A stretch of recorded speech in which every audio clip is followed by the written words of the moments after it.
Bienvenidos a un nuevo video donde exploramos personajes clave de la Biblia. Hoy hablaremos de Pablo de Tarso, un hombre cuya transformación cambió el rumbo del cristianismo. De perseguidor de cristianos a incansable misionero, su historia es un testimonio de fe, entrega y redención. Si te interesa conocer más sobre su vida y legado, suscríbete al canal y activa la campanita para no perderte nuevos videos. También puedes darle me gusta, compartir con tus amigos y dejarnos un comentario con tu opinión. Tu apoyo nos ayuda a seguir creciendo y difundiendo estos mensajes. El apóstol Pablo o Saulo, que era su nombre hebreo, nació en Tarso después del año 5 después de Cristo, dentro de una familia fiel a la ley judaica. Su padre era fariseo y Saulo fue criado guardando celosamente la ley judía. No sabemos nada de su madre, pero sí sabemos que tenía una hermana. En su juventud, Saulo estudió bajo Gamaliel, un famoso doctor de la ley y miembro del Sanedrín, el Consejo Supremo de los Judíos. De joven, Saulo se convirtió en un gran perseguidor de los cristianos. Él presenció el apedreamiento de Esteban, el primer mártir cristiano, y desde entonces comenzó a perseguir y maltratar a todos los que creían en Jesús como Señor y Salvador. Pero un día todo cambió. En el libro de los Hechos de los Apóstoles leemos la historia de la conversión de Saulo. Él había perseguido a la iglesia con gran crueldad y dedicación. Sin embargo, su encuentro con Jesús lo transformó de tal forma que Saulo llegó a ser un gran misionero de Cristo y plantador de iglesias. Hechos 22.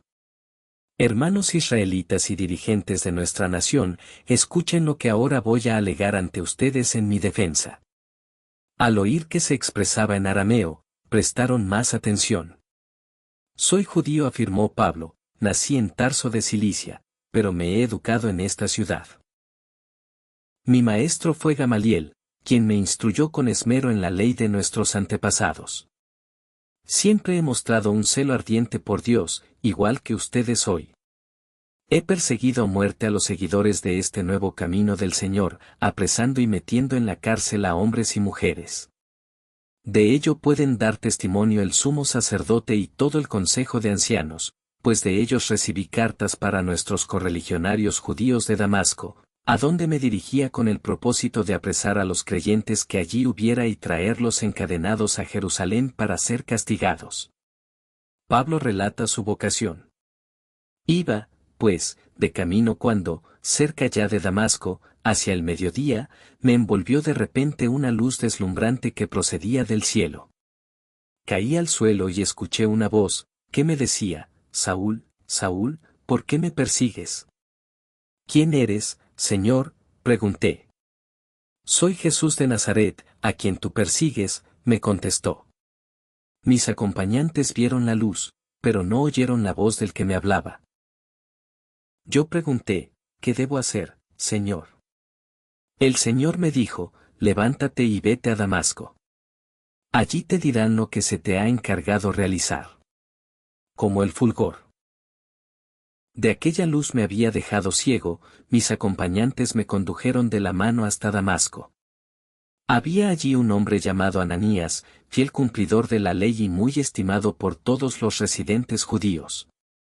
Este vino a mi encuentro y, poniéndose a mi lado, me dijo, hermano Saúl, recobra la vista. Al instante recobré la vista y pude verlo.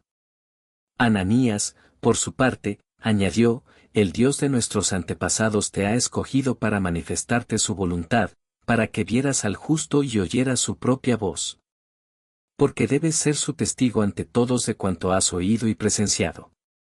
No pierdas tiempo ahora, anda, bautízate y libérate de tus pecados invocando el nombre del Señor. A mi regreso a Jerusalén, un día en que estaba orando en el templo tuve un éxtasis. Vi al Señor, que me decía, date prisa.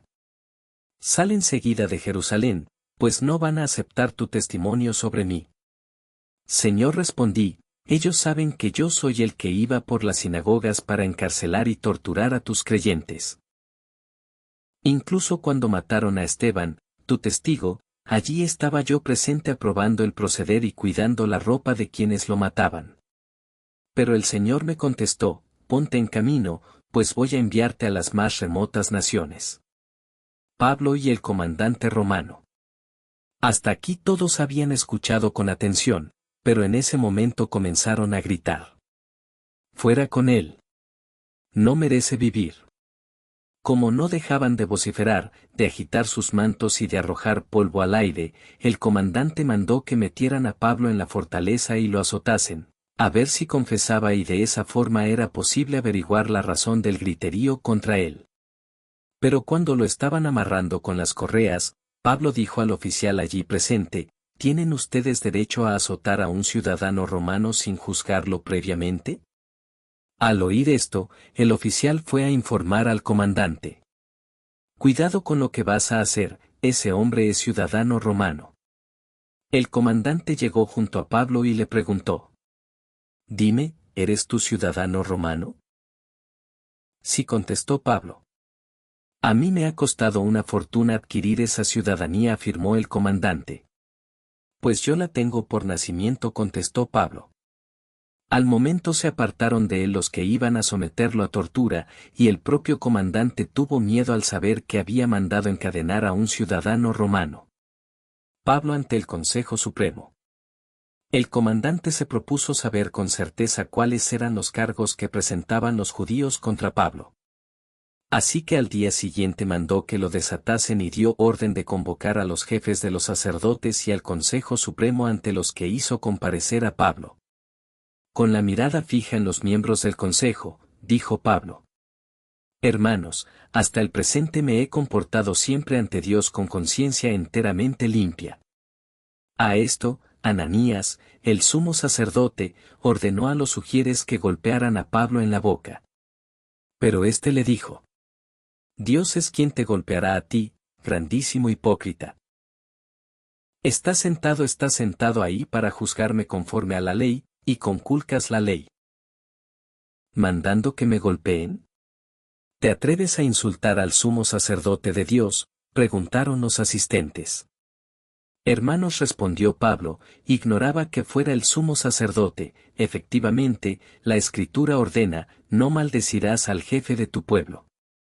Como Pablo sabía que entre los presentes unos eran fariseos y otros saduceos, proclamó en medio del consejo.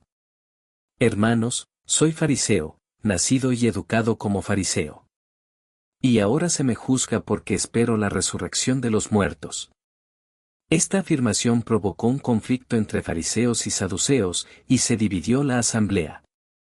Téngase en cuenta que los saduceos niegan que haya resurrección, ángeles y espíritus, mientras que los fariseos creen en todo eso.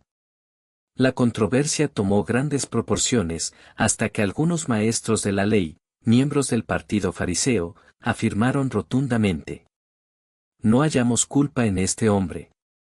Puede que un espíritu o un ángel le haya hablado.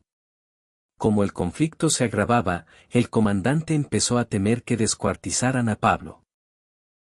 Ordenó, pues, a los soldados que bajaran a sacarlo de allí y que lo llevaran a la fortaleza. Durante la noche siguiente, el Señor se apareció a Pablo y le dijo. Ten buen ánimo, has sido mi testigo en Jerusalén y habrás de serlo también en Roma. Complot contra Pablo. Al amanecer, los judíos tramaron un complot, jurando no probar bocado ni beber nada hasta haber dado muerte a Pablo. Eran más de 40 las personas que participaban en esta conjuración. Se presentaron después ante los jefes de los sacerdotes y demás dirigentes y les comunicaron. Hemos jurado solemnemente no probar absolutamente nada hasta que matemos a Pablo. Resta ahora que ustedes, con la anuencia del consejo, soliciten del comandante que les entregue a Pablo con el pretexto de examinar su causa más detenidamente. Nosotros nos encargaremos de eliminarlo en cuanto llegue. Pero el hijo de la hermana de Pablo se enteró del complot y logró entrar en la fortaleza para poner a Pablo sobre aviso. Pablo llamó enseguida a un oficial y le dijo: Lleva a este muchacho ante el comandante, pues tiene algo que comunicarle. El oficial tomó al muchacho y lo presentó al comandante con estas palabras: Pablo, el preso, me ha llamado para pedirme que te traiga a este muchacho. tiene algo que decirte. El comandante lo tomó de la mano, lo llevó aparte y le preguntó: ¿Qué quieres decirme? El muchacho se explicó así: Los judíos han acordado pedirte que mañana lleves a Pablo ante el Consejo Supremo con la excusa de obtener datos más precisos sobre él. Pero no les creas, pues más de 40 de ellos van a tenderle una emboscada y han jurado solemnemente no comer ni beber hasta matarlo.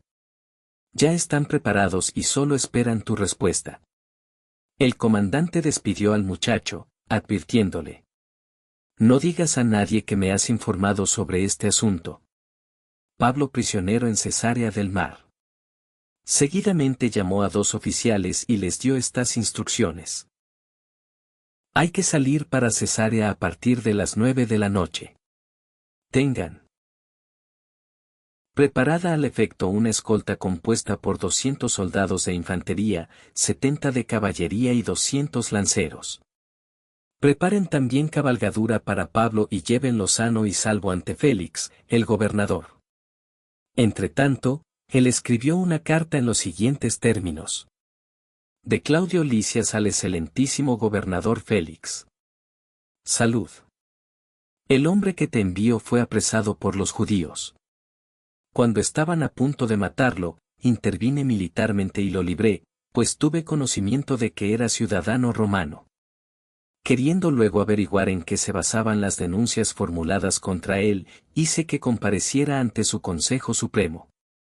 He sacado la conclusión de que le hacen cargos sobre cuestiones relativas a su ley, pero ninguna acusación hay por la que deba morir o ser encarcelado.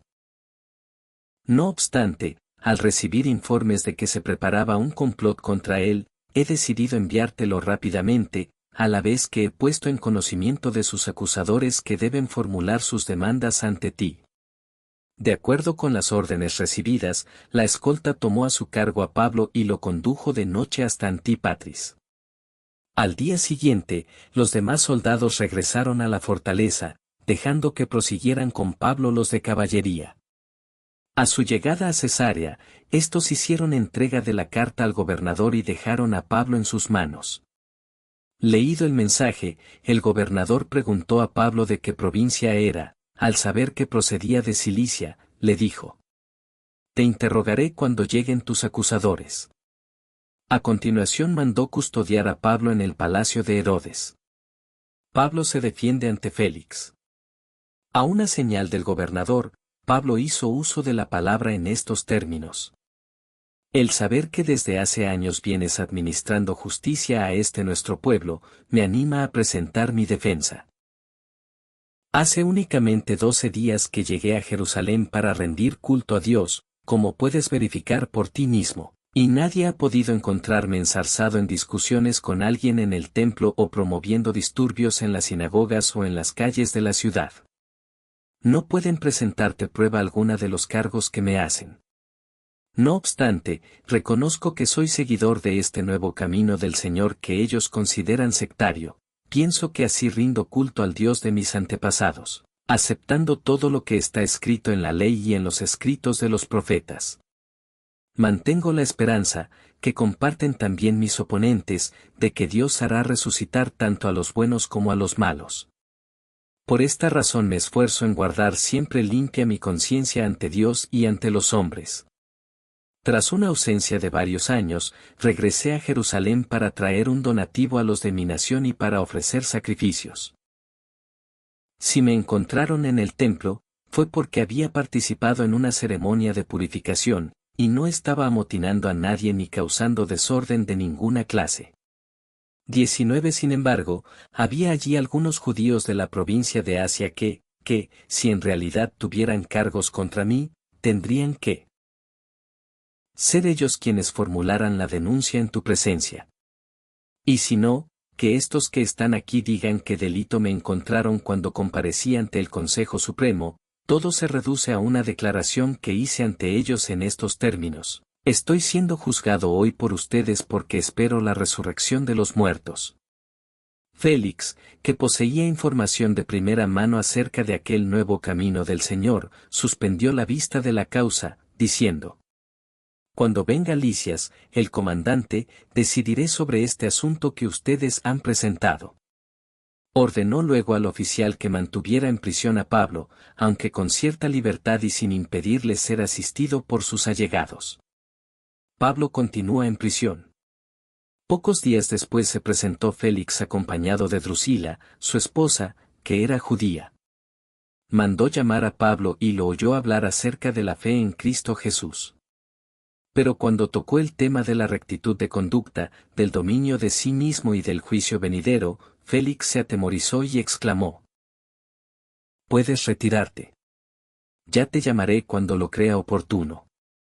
Con frecuencia hacía venir a Pablo para conversar con él, pero la verdadera razón era que esperaba recibir algún dinero de Pablo.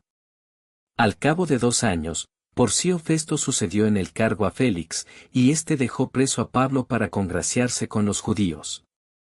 Apelación al emperador. A los 3 días de entrar en funciones como gobernador de la provincia, Festo se trasladó de Cesarea a Jerusalén. Una vez allí, se presentaron ante él los jefes de los sacerdotes y las más destacadas personalidades judías para formular sus demandas contra Pablo. Le rogaron, como favor especial, que dispusiera el traslado de Pablo a Jerusalén, con la intención de preparar una emboscada y matarlo en el camino. Pero Festo respondió que Pablo debía seguir custodiado en Cesarea y que él mismo iba a regresar allí pronto. 5 Y añadió: «Que los dirigentes de ustedes me acompañen a Cesarea y presenten acusación contra ese hombre, si es que ha cometido algún delito». Festo pasó 8 o 10 días entre ellos y después regresó a Cesarea.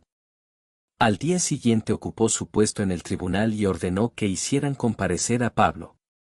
Cuando éste se presentó, los judíos llegados de Jerusalén lo acosaron imputándole muchas y graves culpas, de las cuales no podían presentar pruebas. Pablo, a su vez, se defendió diciendo: «No he cometido delito alguno ni contra la ley judía, ni contra el templo, ni contra el emperador». Festo, que deseaba granjearse el favor de los judíos, dijo entonces a Pablo: «¿Quieres ir a Jerusalén para que yo juzgue allí tu causa?». Pablo respondió: «Apelo al tribunal del emperador, que es donde debo ser juzgado. No he cometido ningún delito contra los judíos, como tú bien sabes. Si verdaderamente soy culpable y he cometido alguna acción que me haga reo de muerte, no me niego a morir. Pero si los cargos que se me hacen carecen de fundamento, nadie puede entregarme a los judíos. Apelo, pues, al emperador». Festo cambió impresiones con sus consejeros y respondió: «Al emperador has apelado, al emperador irás». Pablo ante Agripa y Berenice. Transcurridos unos días, llegaron a Cesarea el rey Agripa y Berenice para saludar a Festo.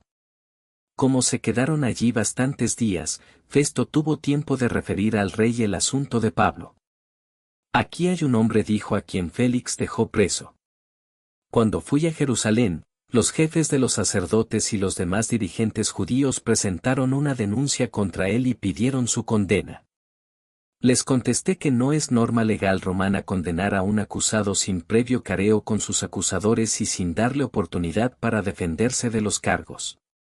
Vinieron entonces aquí y, al día siguiente, sin demora alguna, ocupé mi puesto en el tribunal y ordené que trajeran a ese hombre.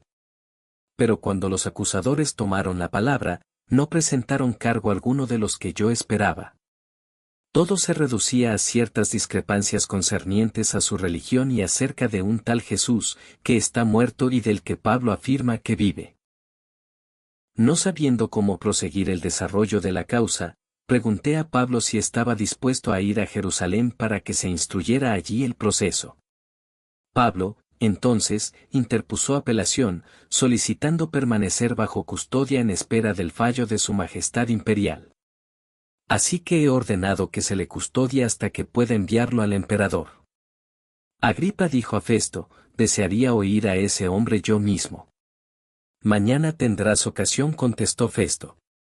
Al día siguiente llegaron Agripa y Berenice con un fastuoso cortejo, y entraron en la sala de la audiencia en compañía de altos jefes militares y de las más destacadas personalidades de la ciudad.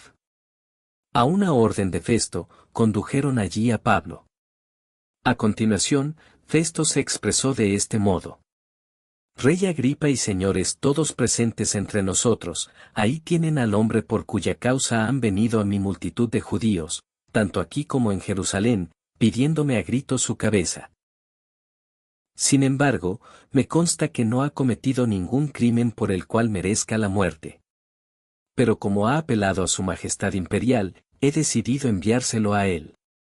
Ahora bien, no existiendo una causa concreta de la que pueda yo informar por escrito al emperador, he querido que comparezca ante ustedes, y particularmente ante ti, Rey Agripa, a fin de que, como resultado de este interrogatorio, pueda yo escribir algo al respecto.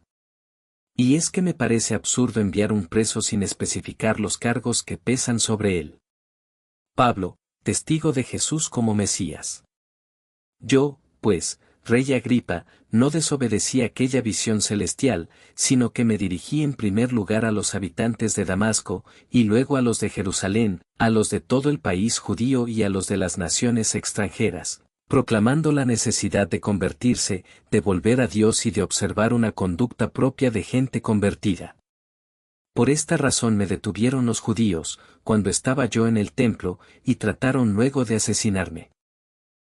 Pero he contado con la protección de Dios hasta el presente, y no ceso de dar testimonio a pequeños y grandes, afirmando únicamente lo que tanto los profetas como Moisés predijeron que había de ocurrir, a saber, que el Mesías tenía que padecer, pero que sería el primero en resucitar de la muerte para anunciar la luz tanto al pueblo judío como a las demás naciones. Pablo embarca para Roma. Cuando se decidió que debíamos embarcar para Italia, entregaron a Pablo, con algunos otros prisioneros, a la custodia de un oficial llamado Julio, que era capitán de la compañía denominada Augusta. Subimos a bordo de un barco de Adramitio que partía rumbo a las costas de la provincia de Asia, y nos hicimos a la mar. Nos acompañaba Aristarco, un macedonio de Tesalónica. Al día siguiente hicimos escala en Sidón, y Julio, que trataba a Pablo con amabilidad, le permitió visitar a sus amigos y recibir sus atenciones. Zarpamos de Sidón y, como los vientos nos eran contrarios, navegamos al abrigo de la costa chipriota. Continuamos nuestra travesía, navegando ya por alta mar frente a Cilicia y Panfilia, hasta que alcanzamos Mira, en Licia. Allí encontró el oficial un buque alejandrino que hacía la ruta de Italia y nos hizo transbordar a él. Después de muchos días de lento navegar, llegamos a duras penas a la altura de Cnido. Pero como el viento no nos permitía aproximarnos, buscamos el abrigo de la isla de Creta, navegando hacia el cabo Salmón. Cuando lo doblamos, seguimos costeando con dificultad hasta llegar a un punto llamado Buenos Puertos, cerca de la ciudad de Lecea. Habíamos perdido mucho tiempo y resultaba peligroso continuar navegando, pues estaba ya entrado el otoño. Así que Pablo aconsejaba: Señores, opino que proseguir viaje ahora es arriesgado y puede acarrear graves daños, no solo a la nave y a su cargamento, sino también a nosotros mismos.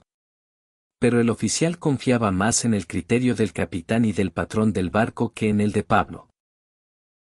Como, además, el puerto no era apropiado para invernar, la mayoría se inclinó por hacerse a la mar y tratar de llegar a Fenice, un puerto de Creta orientado al sudoeste y al noroeste, para pasar allí el invierno.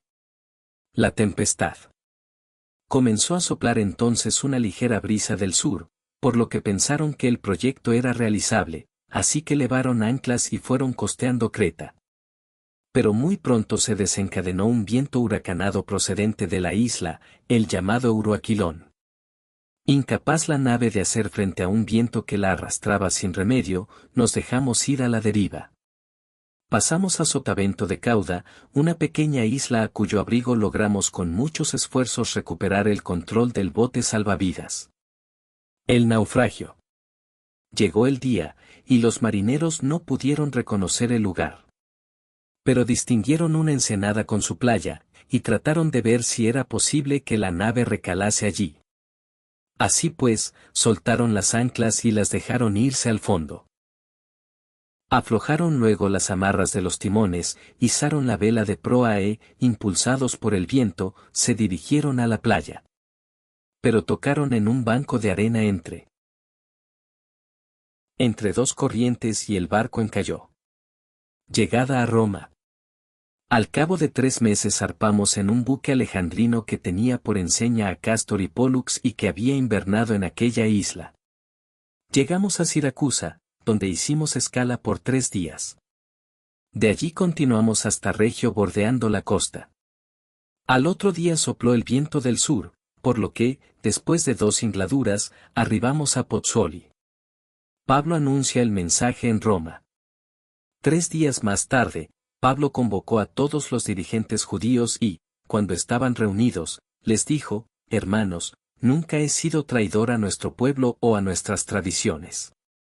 Sin embargo, estoy preso porque los judíos me entregaron en Jerusalén a las autoridades romanas. Estas, después de haberme interrogado, quisieron soltarme, pues no había contra mi cargo alguno merecedor de la pena capital.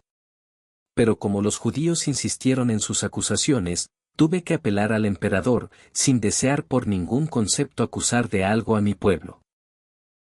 Esta es la razón por la que los he llamado, quería verles y hablarles, pues precisamente por causa de la esperanza de Israel llevo yo estas cadenas. Los presentes le contestaron: no hemos recibido carta alguna respecto a ti desde Judea, ni ha venido ningún hermano a traernos malos informes sobre ti. Pero desearíamos que nos expusieras tus ideas, pues en cuanto a esa secta, lo único que sabemos es que en todas partes se encuentra oposición. Fijaron, pues, una entrevista con él y acudieron muchos a su residencia. Desde la mañana hasta la tarde estuvo exponiéndoles el reino de Dios y, basándose en la ley de Moisés y en los escritos proféticos, trató de convencerlos acerca de Jesús. Sus argumentos persuadieron a algunos, otros, sin embargo, rehusaron creer. Se disponían ya a salir, sin haberse puesto de acuerdo entre ellos mismos, cuando Pablo les dirigió estas palabras. Con razón dijo el Espíritu Santo a sus antepasados por medio del profeta Isaías: ve a decir a este pueblo. Escucharán, pero no entenderán, mirarán, pero no verán. Porque el corazón de este pueblo está embotado. Son duros de oído y tienen cerrados los ojos para no ver, ni oír, ni entender, ni convertirse a mí para que yo los cure. Sepan, pues añadió Pablo, que el mensaje salvador de Dios ha sido ofrecido a los no judíos, ellos sí que le prestarán atención. Al pronunciar Pablo estas palabras, los judíos se marcharon discutiendo entre sí acaloradamente. Pablo vivió 2 años enteros en una casa alquilada por él mismo, y allí recibía a cuantos iban a visitarlo. Podía anunciar el reino de Dios sin impedimento y enseñar con plena libertad cuanto se refiere a Jesucristo, el Señor. Pablo, siervo de Cristo Jesús, elegido por Dios para ser apóstol y destinado a proclamar la buena noticia, que Dios mismo había prometido en las Escrituras santas por medio de los profetas. La buena noticia acerca de su Hijo, descendiente, en cuanto hombre, de David y manifestado, en virtud de su resurrección de entre los muertos, como Hijo poderoso de Dios por la fuerza del Espíritu Divino. Me refiero a Jesucristo, Señor nuestro, de quien he recibido, para gloria de su nombre, el don de ser apóstol, a fin de que todas las naciones respondan a la fe. Entre ellas se cuentan ustedes, elegidos para pertenecer a Jesucristo. Sus últimos años y su muerte. Desde su conversión, Pablo dedicó su vida a proclamar el Evangelio de Cristo por todo el Imperio Romano. Eso le trajo muchos problemas y fue perseguido con fuerza. Él estuvo en la cárcel varias veces. Al final del libro de Hechos leemos que Pablo recibía a sus hermanos en la fe en la habitación que alquilaba y en la que cumplía su arresto. Predicaba el reino de Dios y enseñaba sobre el Señor Jesucristo con libertad, aun cuando permanecía preso. Con certeza, los soldados que lo custodiaban escucharon el mensaje de salvación. Sin embargo, eran tiempos de Nerón y la persecución contra los cristianos era cada vez más dura. La Biblia no lo dice, pero todo parece indicar que Pablo murió allí en Roma, decapitado, en algún momento entre los años 65.